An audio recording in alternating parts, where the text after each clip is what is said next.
What's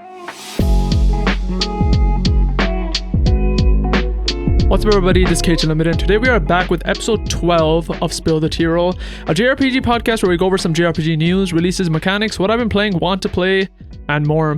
And this is kind of a special episode for me internally because I believe I mentioned this either in one of the episodes or I might have mentioned this in my Final Fantasy Let's Play. But when I started this podcast, the intent was to do it at least for 3 months and see how it goes from there. So like there was no guarantee that I was gonna continue after that. It was just at least do it for 3 months, commit to some of it, and then we'll see from there where we want to go. And 3 months, if you know how to do math, weekly episodes means 12 episodes. So do 12 episodes and see how it goes. So this is the 12th episode. So this is the episode where I would pretty much stop and think like, do I still want to do this? Is it worth it? Am I getting the viewership that would make sense for this to continue? And so far, I think the answer is yes for me. I think everything's going good. This actually has become a highlight of my week where I actually legitimately enjoy, planning the podcast and recording it and even doing the light editing and posting it up. It's like legitimately enjoyable, even though during my work, I edit almost 7 to 10 videos a week, not even counting this. I still enjoy doing this one specifically, and so I am going to continue doing it, and it does get some views, it gets some audio listeners too, so I do want to continue. So that is something I want to mention because episode 12 for me internally was a very important number to actually hit, and the fact that we actually hit it and I do want to keep going is a really good sign. So we're going to be doing that, which is very good. I still want to figure out how you're supposed to brand podcast properly in terms of I've seen other podcasts have their own social media accounts, their own Twitters and stuff. I don't know how that works. I have a Cage Limited Twitter, but I don't go too much on it, mainly because the people I follow will understandably post stuff about games that I like. So they'll post Final Fantasy Rebirth stuff, or if there's Kingdom Hearts stuff, they'll post about that. But I don't like following stuff that I like due to spoilers. So I love the Trails games. I don't consume anything Trails really on the internet because I don't want spoilers. I love One Piece. I don't follow anything One Piece related, so I don't get spoilers. So I can't really use a Cage Limited account to consume stuff. I only use it if I want to tweet once in a while, and because I don't really use it to consume, I don't end up tweeting. So maybe making a Spill the Tearal Twitter account is the move, so I can kind of restart a following for this channel, because Spill the Tearal is kind of the main thing of this channel right now. And so maybe that's something I'll think about doing, because that would maybe be a good idea, especially because I am thinking of continuing it now and hopefully getting more serious with it, even though I have been serious about it. Nothing's really changing content wise. But yeah, that is one thing I want to mention. Another thing I actually really want to mention is I this happened last week, but I didn't mention it, but Spill the Tearal has officially surpassed Shotlock in terms of episode count, which is pretty cool too. Shotlock was, I believe, 10 episodes, and I believe 7 of those episodes were from years ago, and I recently came back and did 3 more episodes kind of sporadically. And so the fact that Spill the Tearal, I surpassed Shotlock episodes and there was no dropped week or anything, and I was able to do it continuously, I think is really cool, and is nice, because I believe enjoy doing this podcast more than Shotlocked personally, because I love Kingdom Hearts, but my mood with Kingdom Hearts kind of sways, as with everything. I can love, even with Trails, I fucking love Trails, but I'm not actively playing it right now, even though I'm in the middle of one, and so I kind of ebb and flow with the things I like, and trying to do a Kingdom Hearts podcast continuously, especially when there's no news, is very hard. And with JRPGs, it's perfect, because pretty much every game I play personally is a JRPG. And what's been really cool about this podcast is actually it has gotten me to get to know more JRPGs that I didn't know about, and I'll be talking about that in my what I'm playing section, because I'm playing a JRPG which I probably would have never tried, but I am playing it because I want to try, but also because I knew I'd be able to talk about it on this podcast, and I will talk about it in this episode. So that's super cool too. So yeah, I just want to mention that with episode 11 we surpassed Shotlock, and now with episode 12 we're kind of breezing by Shotlock, which is pretty cool. And yeah, and I was thinking about whether Shotlock would ever come back as a full podcast, because it is Kingdom Hearts focused, and obviously it's its own thing, and it kind of needs Kingdom Hearts news for it to be a thing. Obviously there were other segments, but the more I think about it, I'm it would make more sense if I just talk about the Kingdom Hearts stuff here. So this Kingdom Hearts news, I'll talk about it in Spill the Tearal and things like that. So as of now, I don't think it'll come back, but we will see. So yeah, that's just kind of where I'm at with Shotlock and how this is surpassing it, in my opinion. Yeah, so like I mentioned last episode, I do want to do the thing where I kind of show something I have, and I thought something that'd be fun is to recommend a book. So this is a book that I got. Let me just turn off the auto tracking. It's called The Tunnel to Summer, the exit of goodbyes. I'm showing the cover for audio listeners. It just shows a girl standing on like a beach and like a beautiful sky behind her. And this was a book I got like a year ago and I read it. This was a book that I read and I really loved. And what's nice is it's technically a light novel. I honestly wouldn't have known it was a light novel because I don't really know what light novels are. But from my understanding, light novels are pretty much just like the way mangas are predecessors to anime. Light novels are kind of the predecessor to mangas in some ways. And so it's pretty much like if you like the plot of anime or manga and like that type of storytelling, which I do, light novels are pretty much those but written like as a book. So it's like it's just straight up like it's just like words, so it's a book. And I really love this one. It's written by Mei Hachimoku, and what's dope is this is like a pretty like newish writer from what I can tell. I think she might be my age or younger than me, which is surprising. And at the time I bought this, she only had 2 books, this one and there's another one that I have on my shelf there. But what's really funny is I was just gonna talk about this in this episode a bit just to recommend it, but I literally saw a tweet like 30 minutes before I started recording, and her next book is coming out soon to the West. I think it's called like the Mimosa something, but like yeah, I'm probably gonna be picking that up too once I read the second one. But just to recommend it in case you are interested. Basic plot, I'm not going to spoil anything, but it's called The Tunnel to Summer, and that's because the entire plot revolves around a tunnel that the main characters find, and they find out that when you go into it, it's kind of like the hyperbolic time chamber where time actually runs differently in the tunnel compared to outside. So I can't remember exactly what it was, but for example, you may go in the tunnel for 5 minutes, and when you come outside, a week might have passed, something like that. And what's funny is they actually do compare to the hyperbolic time chamber in the book. Like the character literally says this is just like the hyperbolic time chamber. And one of the things I'll mention, which is why I really like this book specifically, is because they're very realistic about it, where like in a lot of anime or manga, sometimes you might have like, say they found something like this in some anime, they maybe just might jump right in and try to explore it and figure out like what it is. But the issue with that is it's very fucking risky, because like if you just went in and you didn't know what the time dilation was and you come out, there's a chance that like 500 years could have passed and you would have been fucked because your family and friends are all dead. But what I really love about this specifically is that the main characters, the first thing they do when they find the tunnel is that they run experiments to find out what the dilation is. So they do experiments with like string and measurements and try to figure out like what it is, and they literally write down to the second what the time dilation is, and only after that do they actually start going to the tunnel and exploring. So that was a little aspect that when it happened, I'm like, okay, yep, this book is for me, because it's more realistic than kind of like the stupid nature of some anime where like they might have just jumped into it and just like started exploring, where that would be very risky. So yeah, The Tunnel to Summer, The Exit of Goodbyes is very good. I believe there's a manga version too if you're more into that, but yeah, I really recommend it. It's very good. And yeah, I just want to really show that off because I kind of have fun recommending and showing stuff that I have in this podcast, so that is what it is. Other than that, we'll get the podcast started by showing another Spirited Away Ghibli card. And this week we have, I'll pick a random card. I got the exact same one as last week. That's insane. I'm not going to show that one again. That's wild. I just randomly cut it. Okay, this time we have the Six of Hearts. It is pretty much 2 weird looking shopkeepers. They have like wide faces. They kind of look like toads, to be honest. One has a mustache. Well, actually both of them have a mustache. One of them is smiling. But yeah, we will start on that note. And also one last thing before we start, I think I'm gonna predict this episode's gonna be packed as fuck, because every segment I have has a lot of stuff I get to cover. So this may be the longest episode in a while. I'm not sure. Maybe I'll like cut stuff on the fly if it's getting too long, but there's a lot in this episode, so it's gonna be more exciting than usual. So hopefully you enjoy. So let's get to our first segment, which is what I've been playing. Now for what I've been playing, there is one game that I've been playing. And what's funny is, if you asked me last week whether there was a chance that I'd be talking about this, there would be 0 chance, because I literally did not even really know the game last week. It's just that I happened to be playing it. I have heard of it, but I knew nothing about it. And the game is Golden Sun. Now, if you're familiar with it, you may be wondering, like, why the hell am I playing it? It is a Game Boy game, and I checked, it released in 2001. And the reason I'm playing it, and if you haven't heard, I'm not sure, like, why you might have not heard it, because it's actually a big, like, point of discussion right now, but the iOS App Store, they recently had Delta put onto it. If you don't know what Delta is, it's funny. I used to use this, like, when I was, like, I want to say, like, in high school, maybe even younger. It is an emulator you can get on your phone, and you can play Game Boy games, Nintendo DS games. I think you play N64 games.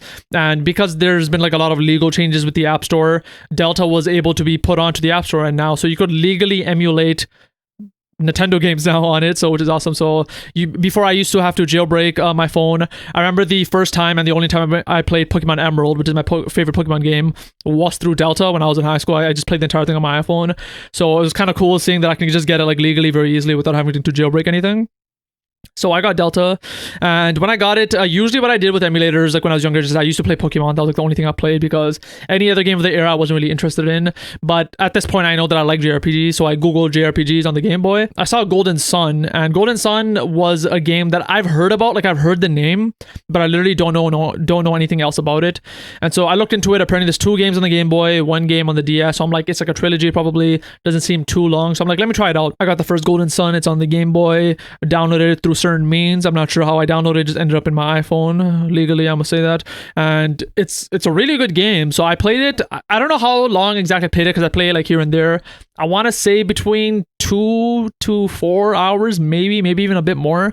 But damn, is it a very good game. And I want to say, like, I'm so surprised that there's games from the Game Boy era that look so fucking beautiful to me, because I mentioned this when I had the discussion on a previous episode about Final Fantasy IV, where I'm like, yo, this game looks really fucking good. This is like a really good looking game, and I'm assuming Final Fantasy IV is an older game than 2001, and that game looked good, and I really liked it. And it was like, you know, a pixely game. This game's graphics like blow that out of the water. Like, it looks fucking beautiful. The sprites are beautiful. A lot of the sprites are like very rounded. It's not like very like grid based and square. Like, you'll have cabinets and bookshelves which are kind of like off kilter and things like that. The battles visually, honestly, they look better than some turn-based games today. It's pretty much like a camera view from behind the characters, and once you start attacking the enemies, they have a beautiful animation. And even though it's 2D, they use parallax in a way where it looks like it's cinematically panning behind your characters and you're fighting the enemies. Like, it looks really fucking cool. Like, if you're listening or watching, like, Google it or YouTube it and see how like a battle looks. Like, it looks very nice. The animations look beautiful. Like, visually, like, it's blowing my mind. Like, straight up visually, it looks better than many modern JRPGs in my opinion. I was like, holy shit. And this is a Game Boy game that came out in 2001. So I really liked because of that. The battle system is nice. It's like this normal JRPG battle turn-based system where like you get to attack. They have like a system in this called, I don't know if it's pronounced synergy or synergy. It's PSY, the nergy as an energy. I'm assuming it's synergy because it's probably like psychokinesis or some shit plus synergy or plus energy. But synergy is easier to say, so I'm just gonna say synergy. And so it's just kind of like powers, the random powers. Like, the main character can move shit. You can like have earthquake moves, fire moves, shit like that. So it's pretty much just like the magic system of this world. And so far it's been really good. Again, it just really looks nice. And the reason I play JRPGs is because of the story, and the story has been pretty interesting. The intro of the game was really fucking good, like a lot better than it had any right to being, because I guess, like, okay, for the next like minute, I'll say the intro. It's like the first like hour of the game, so I don't even know if I consider the spoilers because it's the first hour. So like, if you really don't want to listen to it, skip a minute. If not, I'm just gonna talk about like literally the intro of the game. So in the intro, you play as a kid. Your name is Isaac. You have a friend named Garrett, and you have another friend. I cannot remember her name unfortunately right now. I believe it was Jenna or something like that.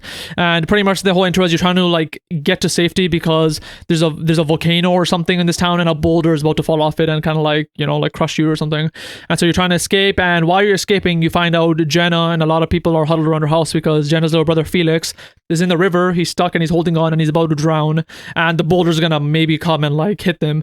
So you're trying to pretty much help them out, find someone who has enough synergy to help them. You go around town, find someone, get back.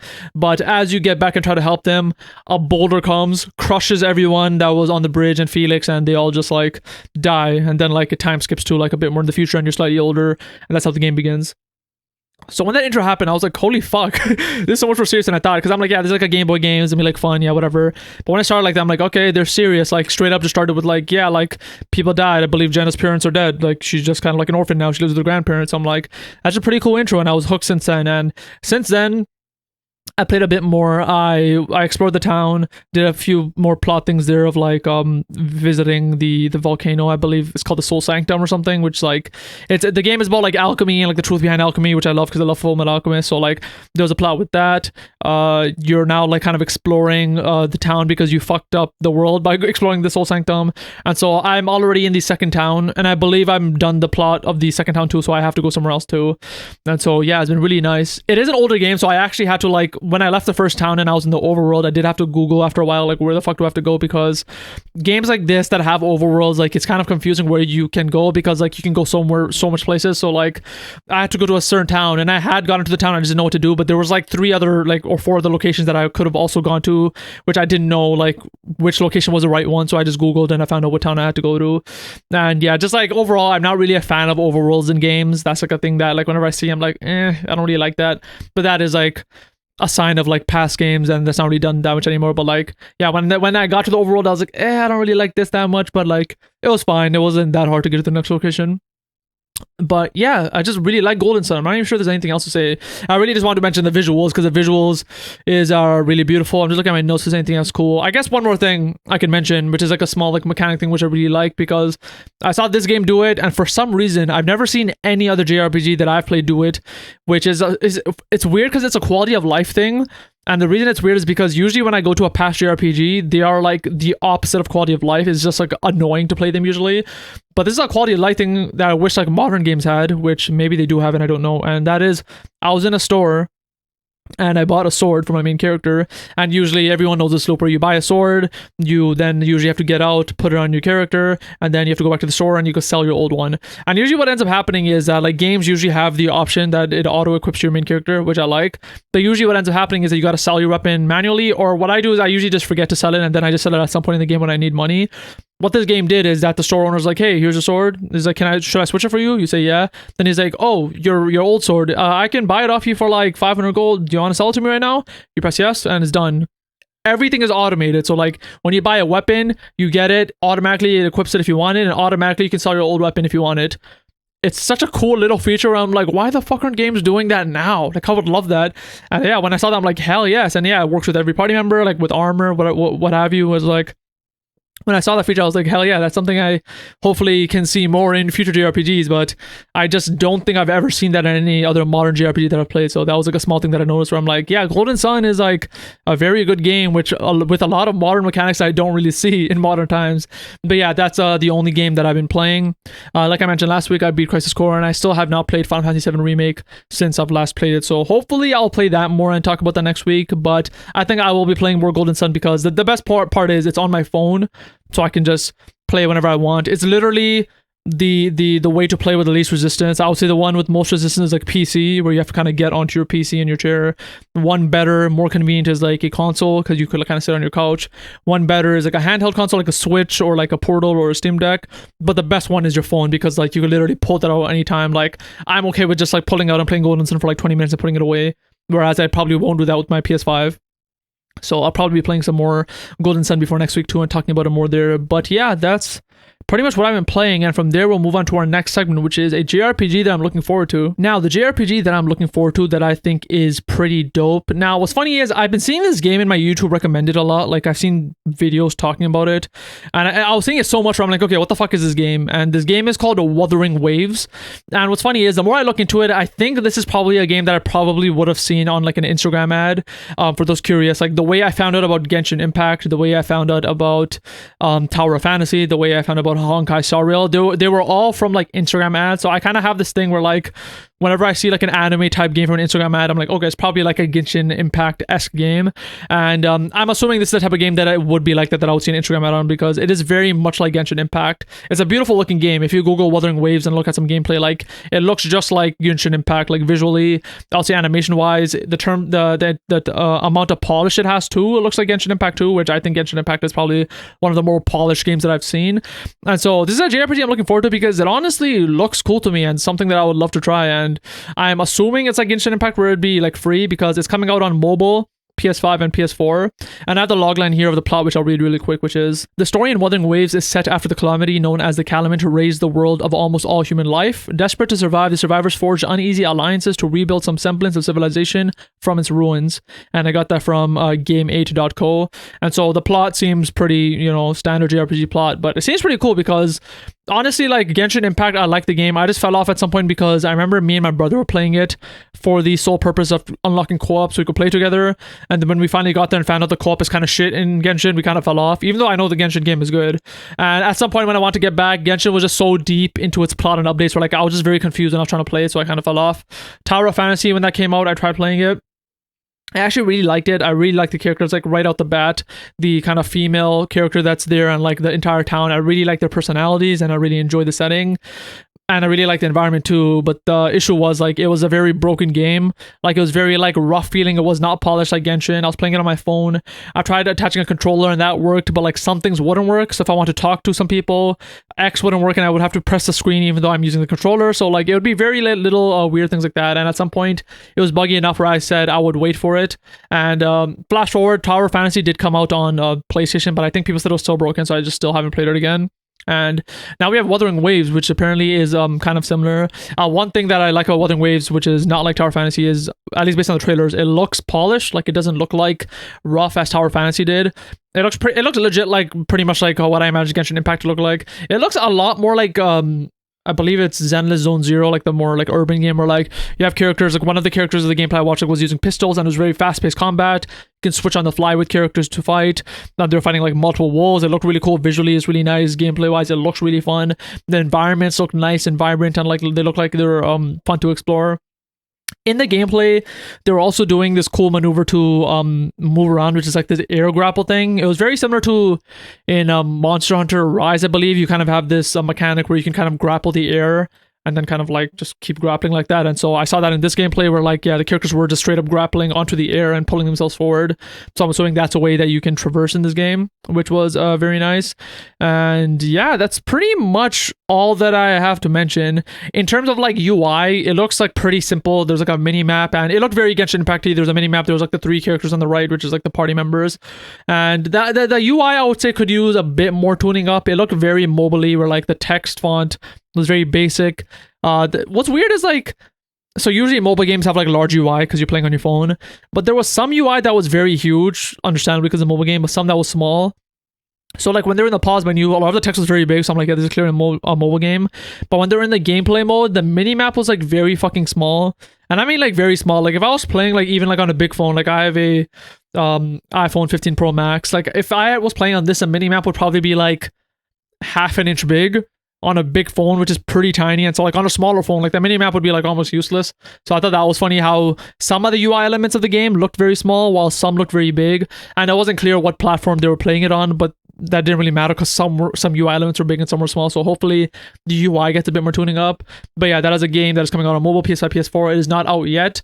I checked their website and they have like an insane amount of pre-registrations. I think it was like 19 million or some shit, which seems absolutely wild because usually like 1 million sales in games are like really good. And I know this is free, but 19 million pre-registers is fucking wild. So yeah, we'll see how the game does. And if it comes out and is decent, I'll try it. I probably will try it. It's free. There's no reason not to try it, but I'll probably try it and then talk about my thoughts in Spill the Tearal. But yeah, that is a JRPG I'm looking forward to. And let's move on to our next segment, which is JRPG news that I think is dope. So in this segment, I talk about some JRPG news, any big JRPG news or JRPG news that I just personally find interesting. So one quick thing that I want to get out of the way, which is Kingdom Hearts news, that is, there is a Kingdom Hearts Missing Link beta that is going to be happening. It is kind of disappointing to some, including me, because the North American account tweeted about it, but the beta is not for North America. It is for UK and Australia. So if you're part of those regions, you might as well sign up. I still signed up for it because I didn't know that was only for the UK until the end of the process where it asked me if I was in the UK or Australia. And since I was pretty much done it, I'm like, let me just still apply and see what happens. But yeah, you just got to fill out a tiny survey. It took like a minute and then you are, you've applied to the beta, and then I'm assuming it's going to start rolling out at some point. And yeah, so there will be a Missing Link beta. It sucks that it's taking so long for it to get out, but like whatever, a game that's more polished is better at the end of the day. But yeah, I believe it was supposed to be out. Like it was supposed to be out a while ago, but we're still not even at a stage where they can do a beta in North America, which is funny. But it's good to know that they at least have an English version since they're doing a beta in UK and Australia.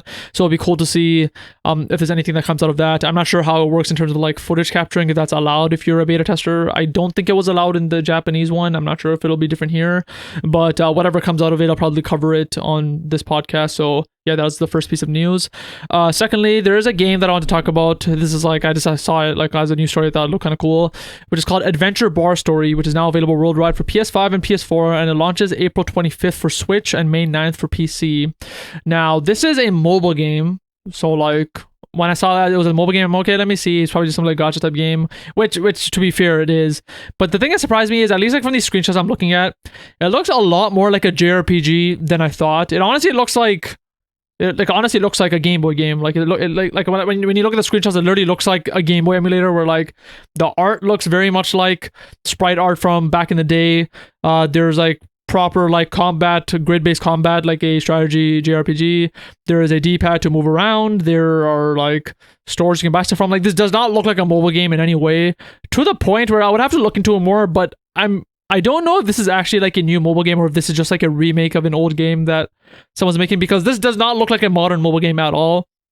This literally looks like someone took like an older game, like a Game Boy or DS era game, and just brought it to mobile, because that's what it looks like. So it looks pretty cool is what I'm saying. It's called Adventure Bar Story. So like if you're interested in checking it out, check it out. But yeah, I just saw it, and it shows, at least on the Google Play Store, is $2.50 to buy. And there's a light version where they say you can try it just to see if it like runs properly on your phone. But yeah, from what I can tell, it is only on mobile right now. Actually, no, it says right here PS5, PS4. Okay, so that's cool, and it's coming to Switch and PC after. So yeah, Adventure Bar Story, if you're interested in it, check it out. Next news story is for Lords of the Fallen. Now, this is a game that I actually played a lot of in the past. I believe I also did like a long like 5-hour live stream of it, like with my brother, on this channel. So if you want to see how it looks, I guess you could check it out on the live tab on my channel. But Lords of the Fallen is like this Souls-like game, but it has a focus on co-op, so you could play the entire story with someone. So I was playing through it with my brother. At some point we fell off because it was kind of getting hard, and like we both like didn't have that much time to play. But they released a version 1.5 called Master of Fate, and based on what I read, is pretty much like I don't know if it's a final update, but it's pretty much the end of like these regular updates that they were doing weekly. And they have a description of it, which I'll read real quick. Pretty much, this says, the latest new feature, the advanced game modifier system, places power directly into players' hands, allowing them to fully customize their game experience using any combination of 7 modifiers to make the game easier, more difficult, or simply a completely new experience every time. Modifiers include the ability to randomize enemies, alter mob density, and even enable a form of permadeath. Now, when I read this, that's very interesting to me, because one of the main complaints I have of Souls games, and I'm pretty sure I've ranted about this on this podcast, but like, I do not like Souls games because they're really fucking hard, and I'm not good at hard games. But more than that, I personally don't like From Software as a developer, because they're so like adamant in the stance of like, we're not gonna do difficulties, we're gonna keep this game non-accessible. And I get if you're fine with that, but like, in my opinion, a game should always be accessible to everyone. That's the point of a game. So like, I just don't like them because of that. And so seeing Lords of the Fallen being a Souls game, and they just went like the opposite direction of being fully accessible. You can change whatever you want. You can make it easier, you can make it harder, you can change enemy density. Like, that's really fucking cool. And honestly, I might check it out. Maybe like me and my brother will get back into it, because it's weird, because the way they explain it seems like it's almost like a sandbox mode. But like, I want to see like, can you do this with the story? So like, if a boss is very hard, can I just be like, make the boss slightly easier, please? Or can I half the boss's HP or some shit? Like, it sounds very interesting, because like, if that's what it takes for me and my brother to finish the story, might as well. Like, who cares? Like, I think people, especially if it's a single player game where it doesn't affect like multiplayer people, you should be able to play any way you want to play. And if you can do stuff like that, that's pretty dope. And especially because this also makes the game harder for people. So the people who get hard for hard games, like, this is for them too. So yeah, it's called the Master of Fate update, and it looks pretty interesting. So I'm probably gonna look more into it and see if it's a reason for me and my brother to get back onto it. But other than that, this is going to be our last news story, and I'm going to be covering it for a while, because it is for Metaphor ReFantazio, which is a JRPG I talked about in a previous episode of how I'm looking forward to it. And I mentioned this last week, but there was supposed to be a live stream for it where they would be showing a lot of gameplay and talking about it, and I believe that happened a couple of days ago. And the first news story from that is that we have a release date now. It's coming out on October 11th, 2024 this year, so that was cool. And they had 30 minutes of gameplay, so I want to talk about that. Now, I'm just admitting it fully, I didn't watch the full 30 minutes. I pretty much just kind of skimmed through it just to see like how it is. I've said this every episode, but like, I don't usually watch these things because I don't like being spoiled. The same as with this. And so like, I watched it without sound, just like on my computer, just skimming through it so I don't get any story spoilers. But I will talk about like UI, visuals, combat, and things like that. So I'm going to be talking about my thoughts on that for the rest of the segment. And so the thing that I noticed right off the bat, which was fucking beautiful, is a UI. Now obviously Persona is known for its cool ass flashy UI and very polished looking, cool, dope ass proper UI. I have no other way to explain it. But the way the Persona games usually looked at it was very poppy UI, like a lot of solid colors and patterns and things like that. Now this game has the same sort of like animations in its UI where like everything kind of like flows properly, but the visual style this game has gone for the UI is like this more sketchy style. So from the way the chat boxes look, where like the edges are kind of like sketched in chalk and they're kind of animating to look like they're kind of drawn, to the mini map where the mini map literally looks like it's sketched in pencil, to the shop where the shop literally looks like a blueprint blueprint and like everything is like sketched. Like I'm in love with the UI. It looks freaking beautiful. It pretty much has the polish and dopeness and originality of the Persona games, but it's in a style which I think is harder to pull off and looks better in my opinion when compared to the Persona games. And you're gonna see a pattern when I'm talking about this, but this to me, as someone who hasn't played too much Persona, I've only played 10 hours of P5, I think this game looks like a better Persona for me. So this is a game I'm probably going to try, and if I really love it, I'll probably use this as a gateway to get into the other Persona games. But yeah, UI to me just looked beautiful, from the shop to the chat to the minimap, etc. One thing I just noticed, I guess I'll mention this really quick. There's a fairy with you in the game. I don't know why she's there. Again, I just came through it, but like there are some scenes of you talking with her. I believe she uses a spell on you at some point. But like, yeah, you just have like a small fairy, literally like a Tinkerbell looking little shit, who's like always with you in the game. And in the gameplay, from what I saw, you kind of see this desert area which has a lot of enemies, and then you go into a town. To start with the desert area, it was pretty much like a very open area with a bunch of monsters.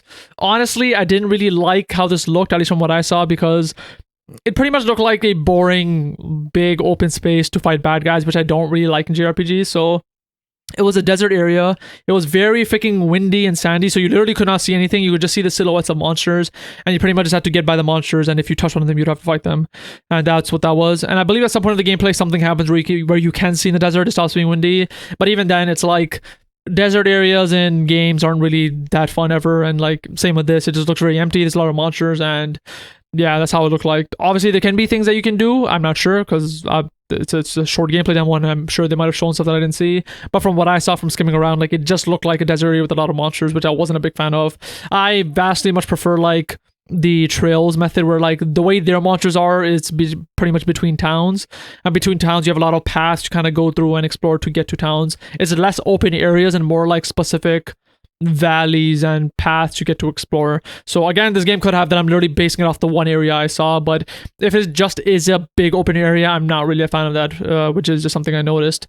But yeah, after that area, you got to a town, and the town looked fucking fantastic to me. It looked like a pretty much standard medieval town with like every building's made out of stone, and it's kind of like oldie feeling with knights and stuff, and I really liked it visually, and it was very like bustling. You could like see all around the screen, chat bubbles were showing up of what people were saying. You can see like around people there were like UI indicators to show that they're talking. So I really liked how busy it was, and it really seems like you can talk to people. Hopefully, I usually like that in JRPGs when you can talk to people. So it looked like it was very bustling. So we'll see how that is when the game comes out. But the town I liked.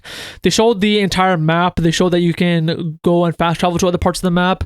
And when you're fast traveling, what's interesting is, I'm not sure if this is a forced thing. Hopefully it's not a forced thing, but they pretty much showed, and they said that usually when you fast travel in games, it's instant, but in this, it pretty much takes you into your ship called the Runner, I believe. And in the Runner, you pretty much get to hang out while you're going to the town. I believe that's pretty much what I took from it. I'm not sure if that's perfectly right. That's from what I can tell, that's how it works. And again, hopefully that isn't forced. I wouldn't be a fan if there actually is no like proper fast travel where you can just skip. But I really love the ship's design. Like it looks really cool. It's very, very steampunky with a lot of pipes and metal and like rivets and steampunkiness. Like I really liked how the ship looks. So design wise, I really loved it. There were some characters chilling where you can get to talk to them, and so I'm assuming there can be some plot stuff there. Hopefully it is more like plot oriented, because Trails does this thing, like they have this thing in Trails of Coldsale 1, where when you had to go to certain locations for the first time, there was a train ride, and you pretty much just got to be in the train, talk to some NPCs, and like play cards with them, and you can end it whenever you want and just get there. That's kind of different because that's like a story based thing. It's not like it happened every time you fast travel, so there were cool details that you could get out of that. I'm not sure if that's the same for Metaphor, but if it is like Trails where like you could actually talk to people and get some cool plot related things, that would be dope. But I'm not really too confident in that, because if you're in this area every single time you fast travel, you probably want to be getting new information every time you fast travel. So we'll see how that is. But I like the design, not really sold on the mechanic of needing to hang out every time you fast travel. But yeah, another thing I noticed in the city was there was a thing called a gauntlet runner which you can use to travel, which visually it looked like a stick, like a very like short broomstick, maybe like a foot long, that the character stands on, and he pretty much just rides it like a skateboard around town. And so that's kind of cool. Like I saw, it kind of reminded me of Kingdom Hearts 2 with the Roxas when he skateboarded around. So that's one way you can go around. In terms of combat, so there was some combat they explained, and I mentioned last week where I was very interested to see like how the combat works in terms of like when is it real time, when is it turn based, because they kind of showed a bit about that.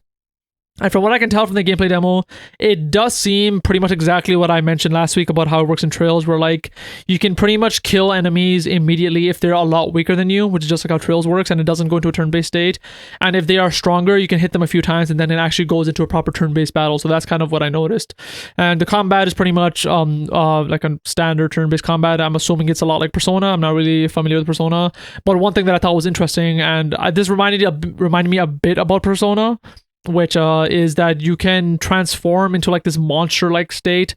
So they showed some characters transforming into like what look like the enemies, which kind of reminds me, I think Persona, you can maybe do something similar like that. I think you can summon personas to help you.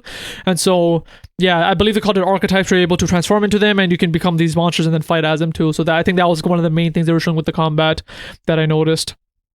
And I think that was pretty much what I took away from the showcase. I'm just looking at my notes, but yeah, I just like I pretty much I focused on the visual style, the combat, how the combat worked, and anything else that was cool, like the fast travel and the kind of gauntlet runner traveling. But yeah, that's pretty much what I got out of the Metaphor ReFantazio Showcase. If you're interested in it, just search Metaphor ReFantazio Showcase. You'll see it. It literally happened a day or two ago. And so yeah, I'm still excited about the game. Again, I'll see whether I get it right away. Probably not right away. I rarely ever pay full price for games because it's so expensive here. And so if there's a demo that comes out, I would love to play it. I still want to play the Stellar Blade demo to see if I really like that, even though Stellar Blade is coming out very soon.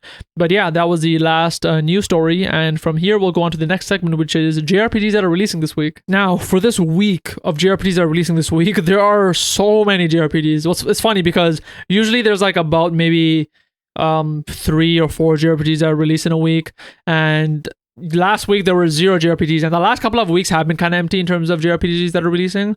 But this week we have 1, 2, 3, 4, 5, 6, 7, 8 JRPGs. And like always, I get these from icicledisaster.com and rpgsite.net, so that's what I'm going to be talking about. And so yeah, let's just get started. So I'm going to be talking about games that are releasing of this week, so from April 21st to April 27th. So first of all is April 23rd, so this is a game that came out yesterday, and this is Ayuden Chronicles 100 Heroes. This is a game that I've heard about. It's coming out on PS5, PS4, Xbox Series X, Series, Switch, Xbox One, and PC.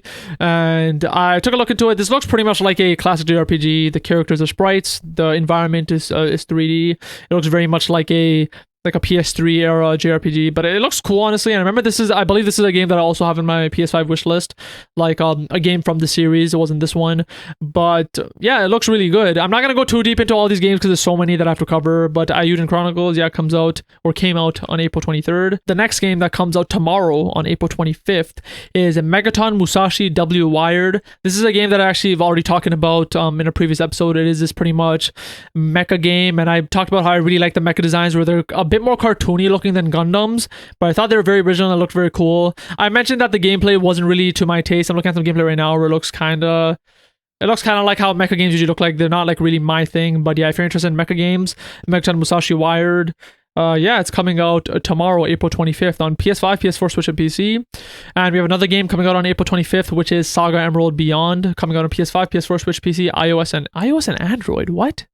It's coming on iOS and Android? What the hell? So I've talked about this game, I believe last episode or a couple episodes too. This is like a full ass, looks like a modern JRPG, full 3D. I did not know it's coming out on iOS and Android. That is surprising to me. But yeah, I've already talked about this in past episodes. I don't know much about it, but it is a game that looks interesting, and I believe a demo did release recently too. So if you're interested in checking that out, you can. Coming out on April 25th. A game that is coming out on April 26th on the PS5 is Stellar Blade. I already talked about this game in the past too, but it is a Korean-made game which looks really fucking cool. Visually, it looks good. I really like how the combat looks, and and there's a demo out for it too if you want to try it out. It is only on PlayStation, so it's on the PS5, but that is a game that is coming out on April 26th. Another game coming out on April 26th, which is also a game that I've already talked about that I want to try, which is Sandland. It's coming out on PS5, PS4, Xbox Series, and PC.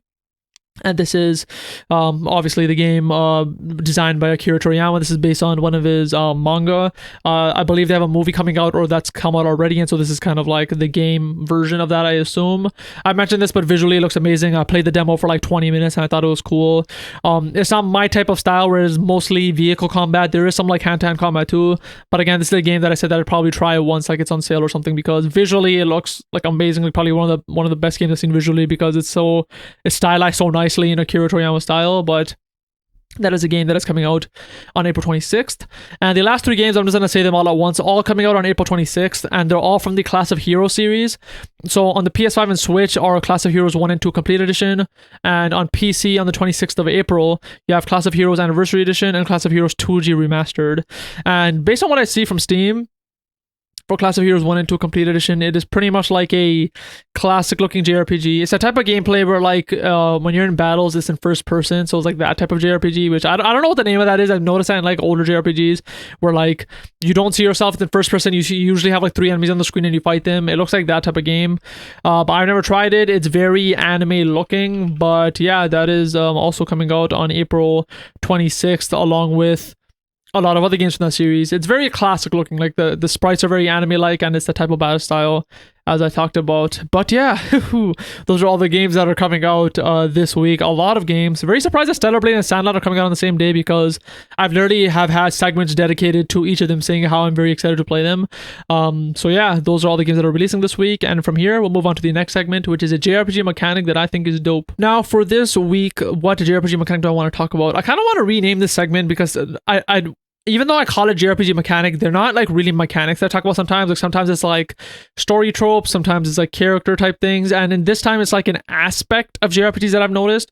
But what I want to talk about this week is polish in JRPGs, and how like usually for the JRPGs I played, they usually come out a lot more polished than like some other games that I've played. And I want to say the number one reason behind that is because it's a JRPG, as in it's a game that came out in Japan.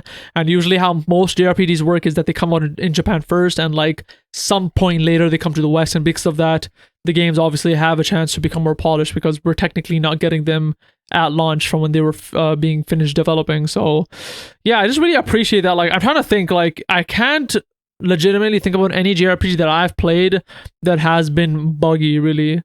Because like the hundreds and hundreds and hundreds of hours I put in JRPGs, I mostly play Trails. I've never, I think, encountered a bug in Trails. There's been some like localization iffiness, like Trails into Reverie, which is like the newest one. There was like typos in the localization. That's one thing, and that makes sense because like it localized, so like there's some bugs with that, obviously. But in terms of actual gameplay or visuals, I haven't had any bugs. The only ones I can really think about, which is one is Final Fantasy VII Remake. I know there was like a huge thing that came out where like apparently visually people were complaining, where like there'd be pop-in. I personally never experienced that. I thought people were crazy. I thought the game looked fine, and so like for me it was fine. But one game-breaking bug that I did have, which is of an older game, but it was ported to PC, so that's why it broke, was in Trolls in the Sky. It was funny because pretty much in Trolls in the Sky you're able to do these quests, and when you finish like however many quests, you can go back to your Bracer branch, tell them what quest you finished, and you get money for it.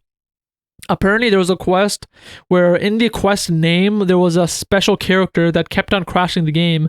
So whenever you did that quest and you went into the branch to kind of get the money for it, the NPC would try to say the quest name and it would crash. And it was very hard for me to figure that out, because I'm like, why the fuck is it crashing?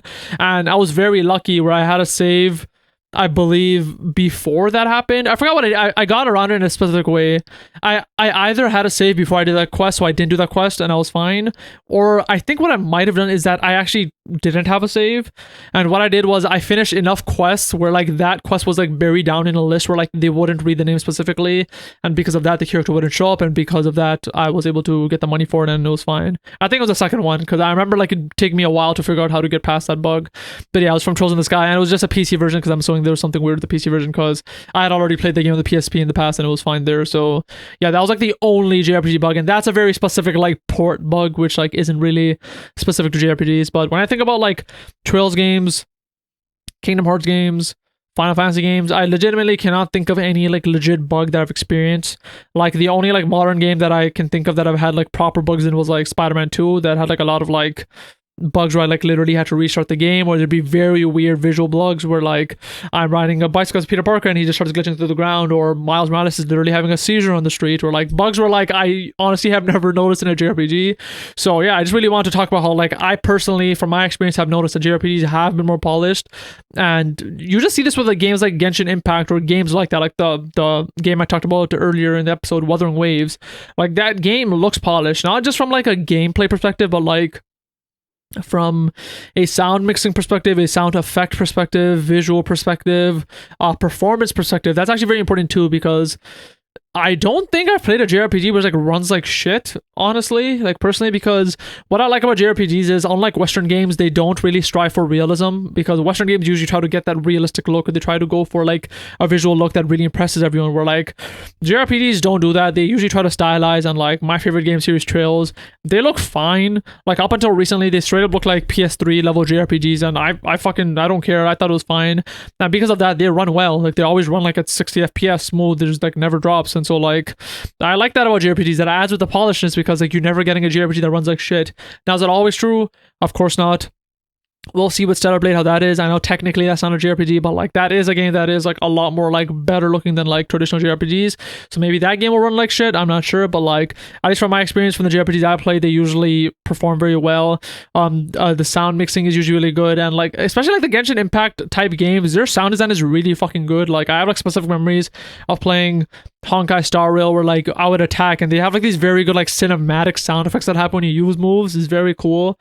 And so yeah, just like polish in every sense of the word, from gameplay, visual, sound. I really appreciate JRPGs, and I believe that is pretty much it. Because yeah, I'm trying to think of specific examples that I can give, like where I've experienced bugs. I don't think I can. Even like Kingdom Hearts, which like I've played throughout my life through a lot of games, I don't think I've experienced bugs. The only game I'd probably experience bugs in is in like Kingdom Hearts 3, since that's more of a modern game. But like I'm trying to think, I don't remember any bug that I experienced from that. So yeah, JRPGs in polish, that's just something that I personally noticed. And if you did too, let me know down in the comments below. But yeah, I just really want to talk about that. And from here on, we'll go on to the last segment before we end the podcast, which is the JRPG top casual list. And this is the final segment of Spill the Tearal, where I talk about some kind of JRPG top casual list. And pretty much what I do is I think of some kind of top list, and I kind of casually give my list like right at the top, because it's not something I think too hard about, but something that I just kind of think of at the top of my head. And this week, just to kind of theme it with this episode, I thought the list would be the top anime-styled games, because we talked about Wuthering Waves and like games like that, and we talked a bit about Metaphor ReFantazio, which is kind of anime-ish too. I thought it'd be fun to think about games that are anime-styled, and I feel like there are games that are specifically anime-styled. I feel like on one end is like Genshin Impact, which is like very much like anime, and on the far end, which I honestly wouldn't even consider anime, is like Kingdom Hearts. I think visually Kingdom Hearts is not like anime at all. Like when I'm playing that, I don't think of it as an anime game, where when I play Genshin Impact, I'm like, yeah, this is an anime game. So I thought I would give my top three from those. So let's start with, actually, let me just give you my top three list. At number 3, I have Genshin Impact. At number 2, I have Honkai Star Rail. And at number 1, I have Trails.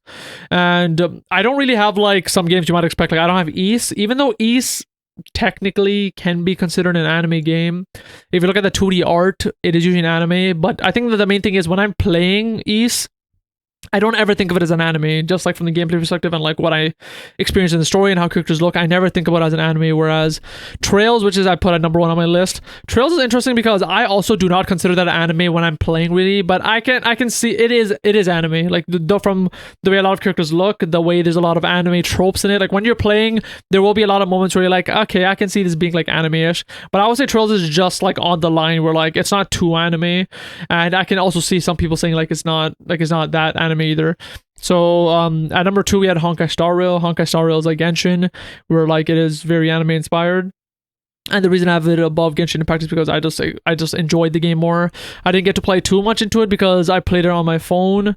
They fucked up and chose the wrong region for me. I chose North America. They forced me to Europe and I didn't know, and so because of that I can't play it on the PlayStation because I would have to start a new game. I couldn't really friend people I wanted to because they were on North America and I wasn't allowed. So I'm gonna play at some point maybe, but because they fucked up my server, I just don't feel like restarting the game. But yeah, Honkai Star was number 2, but I did enjoy it.